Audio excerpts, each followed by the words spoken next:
লাইফের যে ডাইমেনশন এক একটা লাইফের এক একটা স্টেজের বিউটি আছে এবং ওইটা উপলব্ধি করতে পারাটাই আমার মনে হয় সবচেয়ে বড় সাকসেস। সকাল 5:30 6টার দিকে আজকে উঠেছি, কোর্টে গিয়েছি। আজকে সানডে তো সানডেতে দেখা যায় কি কোর্টে খুবই ব্যস্ততা থাকে। আমি সকাল 5:30 6টার দিকে আজকে উঠেছি, কোর্টে গিয়েছি, কোর্টে ছিলাম বা 8:30 এবং এত বৃষ্টি এবং আমি মনে করেন প্রচুর লম্বা বারান্দা তো তাই না হাইকোর্টের, তো হাঁটছি সব কাদা মাটি সব কিছুর মধ্যে। আমি চিন্তা করছিলাম কিছুক্ষণ পর আমার জাস্ট ফ্যাশন শোতে ক্যাটওয়াক করা লাগবে একটা হাই হিল পরে।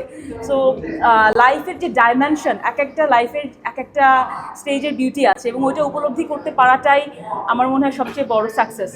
কারণ আমি কখনো এরকমও না যে গরমে ঘেমে যাচ্ছি ধাক্কি, তার মধ্যেও I enjoy my that work. এবং আমি আজকে যখন এখানে এসেছি এসির মধ্যে with a lot of makeups with a beautiful dress from Sabhyata, এখানে এসেও আমি এনজয় করছি। এটাই আমার মনে হয় যে দুইটা পেশাকেই সম্মান জানানো এবং সাথে সাথে ভালোবাসা খুব ইম্পর্টেন্ট।